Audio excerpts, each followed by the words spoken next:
Good afternoon, YouTube. I'm Chris Harris here, interviewing once again for Principles of Entrepreneurship. And I'm here with my very special guest, Mr. Chris Kelly. Now, Chris, why don't you tell us how you're doing today? I'm doing pretty well. How about yourself? I'm doing pretty great. It's great to have you here on the show. Very great to be interviewing you. And, it's just another great day here. Why don't you tell us a little bit about yourself? I'm a second-year student here at the University of Florida. I've been going here since freshman year and really enjoying it so far. What are you majoring in? I'm a finance major. Finance, okay. Seems like everybody I'm interviewing has actually had to deal with the business school, whether it be finance, economics, business. Everybody loves their business. It's a good place to be. Yeah, Florida's got a great program for that. Now, moving on from that, you told me that when you first moved up here, first you lived in a dorm, but then this past year you moved off campus into a house. Now, how was that? It's been a good process. I like it a lot more than the dorm. Right, and that's what most people feel. However, when you got that house, it wasn't furnished, was it? It was not furnished. No, we had to do that ourselves. Right, and yeah, Chris, that's a very, very hard thing to do. And I personally went down that same road, and I've got all the trophies from doing that. It's difficult having furniture at home. Now, did you go to when you went to furnish it? Did you go on Craigslist, or did you go on to like furniture stores and? How did that work? I went to a lot of places. I looked online, but I also went to a few different furniture stores. I went to like Bed Bath and Beyond, and IKEA and all the other things. And I had a tough time finding stuff that I felt that was of quality, but at the same time a good price. Right, and it seems to be a recurring theme here. Is everybody says when they go to these retail stores, they have hard times finding stuff that's quality and a good price. And of course, they can find something that's going to fit their budget no matter what. Exactly. Like, it's easy to do that. You can find anything that'll fit your budget, but is it really worth it? Why would I buy this product if I'm going to have to go and replace it, say, 2 years down the road because it's warping because of water or stuff along that line? Personally, what I had to do is I wanted an American-made good, and I couldn't afford to go out of my way and go and purchase a brand new American-made furniture because just the price of that of overseas furniture is so much cheaper. It was like maybe like 30% cheaper, 20% cheaper, just a large amount cheaper than the price of those made in America. So what I personally did is I went over to the good old Salvation Army and found myself some used American furniture. And it's been holding up because it's just got that American-made quality, knock on wood. Real wood, by the way. That's not that fake wood that you find in other products. But, Exactly. yeah, it was very difficult. And what did you do when you ran into that problem? Because you said you ran into the same problem finding quality goods for affordable price. I did a similar thing as you. I looked online for used goods to find something because IKEA is cool and they have really good prices and a lot of different selection, but every piece of furniture I've ever bought for them seems to break if you put any sort of extended use on it. And I just didn't want to have to go back and keep rebuying furniture just like you did. So I had to opt for used, older furniture. Right, and yeah, that was a tough call to make. Like, I personally knew that was a very hard decision because you want to go out and you want to get something new, and you want to be able to have it fit your budget. So, you when you ran into that problem and you realized you couldn't, what'd you end up doing? You ended up buying used goods, you said? Yeah. Yeah, and yeah, that's a tough call to make there. It is because sometimes it's you have to clean it and it's not as pretty as you'd like it, but you got to do what you got to do. Yeah, so just moving into college. I'm sure moving out's even worse. Like, personally, I know my mom. She refurnished our whole house because our house actually got destroyed in a hurricane, so we lost all our furniture. And she went to other states actually to go look for good quality furniture. Interesting. Because yeah, she knew she wanted something that was going to be manufactured here in the United States. Because she didn't want to have to deal with getting products that were using cheap materials and say cheap wood, just not put together properly. Because I think we can all agree here that when you buy a product that's made in America, you're paying not only into the economy, which is a great, very beneficial feeling, but you're also paying for a quality good and the craftsmanship of an American-made good. You're paying for somebody that is, certified and has all the proper training on how to build furniture.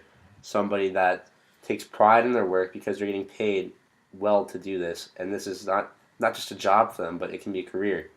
So you're getting a professional made product, which you're not going to always find in overseas manufactured products. Yeah, I completely agree. It's But very good way to put it. yeah, but generally, the problem that we face is what comes with that is you're going to have to pay extra for that product, and that can be, like as we've already discussed, that's a hassle. Yeah, as a college student, I just wasn't seeing myself being able to go to the big top of the line furniture stores that do sell American made products. I just wasn't in the budget, so it just wasn't realistic. Right. So what I've identified is I've actually identified a business opportunity coming from this. Is like you said, it's hard in these top of the line furniture stores. We can't go there. Of course, we don't have the money for that. So the options we're faced with buying cheaper quality goods or buying used goods. And of course, not everybody wants to go buy used goods. They want to buy something new for themselves. So a lot of times we're faced with buying the cheaper quality. So what if you could get that high quality good that you were looking for the cheaper quality price? That would definitely be an option. That's probably what I would. Yeah, That's probably what I would go with. It's a no-brainer. Of course, you're going to go for the one that's better quality if the price is comparable. Exactly. Now, so where this is leading me is actually, you've heard the recent news. Donald Trump's been elected president, and he's proposed a 20% tariff on all imports coming from Mexico. Mm-hmm. And so Mexico, they actually export to us a lot of furniture. It's actually on their top 10 list, coming in around halfway, 4, 5, 6, somewhere in that mark. It's a growing industry too. It's risen roughly 60% in the past 6 years, so since 2011. Mm-hmm. Very interesting. So what I'm actually proposing is why don't we manufacture furniture here in the United States and avoid paying this tariff if it goes through, which it's looking like it might go through. So we avoid paying this tariff, eliminate that from our cost.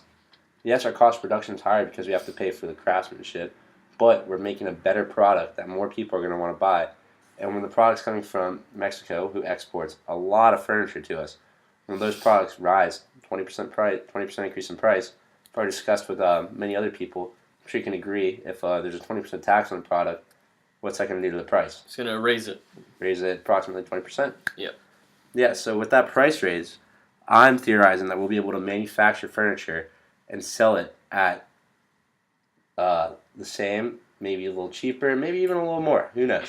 But nonetheless, it's going to be a comparable price to the furniture that's made overseas. Exactly. And that's just pretty much what our whole business idea is riding on. Now, do you have any questions about this? Because I'd really love to dive into this business. Ask me anything that's on your mind about it.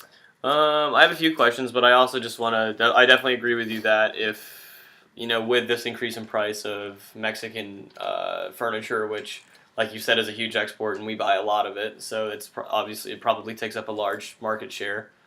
I think if you could create a new line of American-made products that was near the price, that also with like kind of the new urge of people wanting to support the American economy, that it would do very well. I do have one question. Do you have any idea of like what kinds of furniture you would make, or just furniture in general, or? Well, pretty much right now we're looking at just furniture in general. Of course, I'd have to research it more because our idea is wholly just around the principle of this 20% tariff being put in place. So what I would do before starting the manufacturing of the furniture is I'd go and I'd look and say, okay, what type of furniture is it exactly that we're importing from Mexico? Are we importing couches? Are we importing tables, chairs, entertainment stands, bed sets, whatever it be? So I would go in, I would look at exactly what it is, because that's what our business is riding on. Our business is riding on this proposed tariff.